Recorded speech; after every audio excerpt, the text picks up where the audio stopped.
Sports talk with আশিকে সকলকে স্বাগত জানাচ্ছি। আমি মিজান রাশিক। মেঘযুক্ত মাঠ, কর্দমাক্ত আকাশ, যেখানে তাকাই বালি আর বালি। এবং ঠিক ইংল্যান্ড লাগাবে ভারতের মুখে চুনকালি। কথা কতটুকু সত্য হবে সেটা আমরা জানি না, তবে সেমিফাইনাল লাইন আপ ইতিমধ্যে কিন্তু হয়ে গেছে। এবং এই সেমিফাইনাল লাইন আপটা হচ্ছে যে নিউজিল্যান্ডের সঙ্গে সাউথ আফ্রিকা এবং ইংল্যান্ডের সাথে কিন্তু আসলে ভারত মোকাবেলা করবে। এবং এর ঠিক পরে কিন্তু আসলে ফাইনাল যে রাউন্ড, সেই ফাইনাল রাউন্ড শুরু হয়ে যাবে। তো ওয়েস্ট ইন্ডিজের একেবারে খুব জেতা একটা ম্যাচ ছিল এবং ওয়েস্ট ইন্ডিজের জেতা দরকার ছিল এই ম্যাচটা। কারণ কেন, 2016 টি-20 বিশ্বকাপে কিন্তু আসলে এই ওয়েস্ট ইন্ডিজ কিন্তু ভারতকে হারিয়ে কিন্তু 2016 টি-20 বিশ্বকাপের ফাইনালে ওঠে। তো এবার আমরা আশা করেছিলাম যে ওয়েস্ট ইন্ডিজ সেই ওয়েস্ট ইন্ডিজ ভারতকে হারাবে এবং ঠিক ওয়েস্ট ইন্ডিজ কিন্তু সেমিফাইনালে যাবে, সেখান থেকে কিন্তু ফাইনালে যাবে।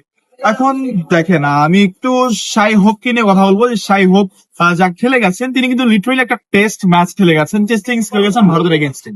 সেই শাই হোপ যদি সেখানে তিনি 15-20 রান আরো বেশি করে যেতেন, তাহলে কিন্তু ওয়েস্ট ইন্ডিজের এমন দুর্দশাটা হতো না। ওয়েস্ট ইন্ডিজ কিন্তু অনায়াসে ম্যাচটা জিতে যেতে পারতো যেরকম অবস্থা ছিল। এখন যা গেছে গেছে, আমরা সুপার 8 চলে গেছে। এখন আমরা কথা বলবো আসলে সেমিফাইনাল নিয়ে, যে সেমিফাইনালে আসলে ঠিক কার মেন্টালিটিটা কেমন হবে। সেমিফাইনালে যেই ইংল্যান্ড এবং ইন্ডিয়ার ম্যাচটা হবে, সেই ইংল্যান্ড ইন্ডিয়ার ম্যাচটা কিন্তু একেবারে কঠিনে কঠিনে লড়াই হবে, একেবারে কিন্তু শিয়ানে শিয়ানে টক্কর যেটাকে বলা হয়। এই ইংল্যান্ড ইন্ডিয়া ম্যাচে কিন্তু ইংল্যান্ডকে ফেভারিট হিসেবে ধরা যাচ্ছে, যদিও ইন্ডিয়ার হোম গ্রাউন্ডে খেলা, তবু আমরা ইংল্যান্ডকে ফেভারিট হিসেবে ধরে নিচ্ছি। জো রুট আছেন, জস বাটলার আছেন, জোফরা আর্চার আছেন, আরো ভালো বোলাররা রয়েছেন, অলরাউন্ডার রয়েছেন। ভারতের ক্ষেত্রে কিন্তু অনেকেই রয়েছেন, কিন্তু আসলে তাদের ফর্মটা কিন্তু তেমন একটা হচ্ছে না। অভিষেক শর্মা প্রথম 3 ম্যাচ গোলে নাক ছিল, তারপর হচ্ছে তিনি রান করেছেন, তারপর আবার তিনি ফ্লপ করেছেন, এখন তিনি ফ্লপের মধ্য দিয়ে আছে। সো অভিষেক শর্মা ইংল্যান্ডের এগেইনস্টে ভালো একটা কিছু করবে, সেটা একেবারে ঘুরে বালি, সে আসে না একেবারে ঘুরে বালি, মানে সেটা হবে না, সেটা আপনার ভাব দিতে হবে। হার্দিক পান্ডিয়া আপাতত রিসেন্ট ফর্মে নেই। আপনি যদি এটা পাকিস্তান হতো তাহলে বলতে পারতেন যে হার্দিক পান্ডিয়া ফর্মে আছে, হার্দিক পান্ডিয়া কিছু একটা করতে পারবে। বাট হার্দিক পান্ডিয়া ইংল্যান্ডের এগেইনস্টে কিছুই করতে পারবে না। সো ভারতের কাছে ফাইনালে কোয়ালিফাই করার চান্স 50-50, ইংল্যান্ডের কাছেও 50-50। সেই 50-50 চান্সকে ইংল্যান্ড যে কোনো ভাবে চাইবেন যাতে 90 এবং 10% করা যায়। 90% ইংল্যান্ডের, 10% হচ্ছে ভারতের। ভারতের হোম গ্রাউন্ড, ভারত অ্যাডভান্টেজ পাবে, ঠিক আছে, বাট সেই অ্যাডভান্টেজটাকে, বিপরীত অ্যাডভান্টেজটাকে কাজে লাগাতে হবে ইংল্যান্ডের। ভারত যেই তাসটা ফেলেছে, সেই তাসটাকে কাজে লাগাতে হবে ইংল্যান্ডের। ভারত যে গাড্ডা খুঁড়েছে ইংল্যান্ডের জন্য, সেই গাড্ডায় ভারতকে ফেলতে হবে ইংল্যান্ডকে।